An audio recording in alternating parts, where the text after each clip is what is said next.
কিছু কথা শেয়ার করার জন্য আসলাম। মানে মাঝে মাঝে খারাপ লাগে, কষ্টও লাগে, ভাবলাম একটু শেয়ার করি। বিয়ের পর থেকে শুনে আসতেছি আমার শাশুড়ির মুখে তার ছেলেকে সে অনেক কষ্টে মানুষ করছে, অনেক কষ্টে মানুষ করছে, যার উপরে কষ্ট নাই। হ্যাঁ, তার ছেলেকে সে অনেক কষ্টে মানুষ করছে। তোমাদের ভাইয়া মানে আমার হাজবেন্ডও বলে তার মা তাকে অনেক কষ্টে মানুষ করছে, তার মা তাকে অনেক কষ্টে মানুষ করছে, তাদেরকেই তাদের মারা অনেক কষ্টে মানুষ করছে। আমার মা আমাকে কি করছে?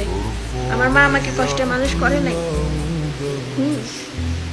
মানে খারাপ লাগে, কি খারাপ লাগে।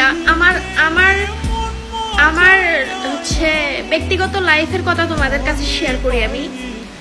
আমরা 3 বোন, আমার বাবার মানে যুবক কোনো ছেলে নাই, আমরা 3 বোন। আমার বাবা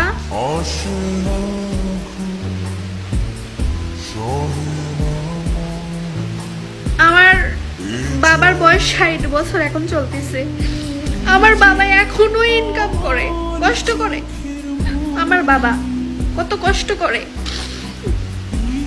আমার বাবা গাড়ি চালায় এখনো, এই 60 বছর বয়সে আমার বাবা গাড়ি চালিয়ে সংসার চালায় এখনো।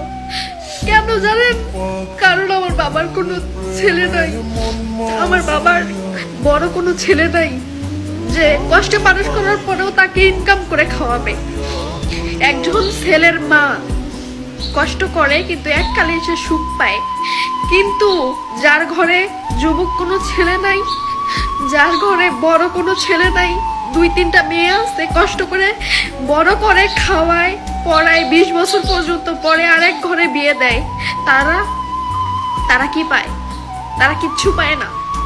হ্যাঁ, তাদেরকে সারা জীবন যতদিন বাঁচবে ততদিন কষ্ট করে ইনকাম করে খেয়ে যেতে হবে। শুধুমাত্র ছেলের মারাই ছেলেদেরকে কষ্ট করে বড় করে। 24 ঘন্টায় কয় ছেলেকে কষ্ট করে বিয়ে বড় করছে, ছেলেকে কষ্ট করে বড় করছে, বিদেশ পাঠাইছে। কেন পাঠাইছে? কেন কষ্ট করে বড় করছে? আশা ছিল ছেলে একদিন ইনকাম করে খাওয়াবে।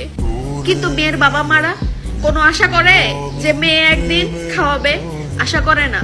তাদের একটাই আশা থাকে, মেয়েকে ভালোভাবে বড় করবে, লেখাপড়া শিখাবে, বিয়ে দিবে। একটা মেয়েকে বাবা মা বড় করে 20 বছর পর্যন্ত লালন পালন করে, লেখাপড়া করে বিয়ে দেয়। আমরা এসে কি করি? পরের ঘরের ছেলে, সংসার, তাদের মা সবকিছু সামলাই আমরা, তাদের আত্মীয় স্বজন, বোন সবকিছু সামলাই। কিন্তু যারা জন্ম দেয়, যারা বড় করে বিয়ে দেয়, তাদের কোনো কিছুতে কামে লাগে? আমাদেরকে লাগে না। পরের বাড়িতে সবকিছু সামলিয়ে জীবনটা শেষ করে দেয় আমরা মেয়েরা। তারপরেও পরের বাড়ির মন পাই না, বুঝছেন? পরের ছেলেদেরও মন পাই না। তারপরেও তাদের মনে থাকে তাদের মারাই তাদেরকে কষ্ট করে লালন পালন করে বড় করছে। বাড়িতে যখন ফোন দেই, আব্বু কই? অমুক জায়গায়। বাড়িতে গেলে তোর মার সাথে কথা বলিস? ফোনটা কাটার পরে মনের মধ্যে একটা আক্ষেপ লাগে, কি জন্য ছেলে মানুষ হয়ে জন্ম নিলাম না। 3 বোনকে বিয়ে দিছে, বড় করছে, 60 বছর বয়সে এখনো ইনকাম করে নিজের পেট চালায়।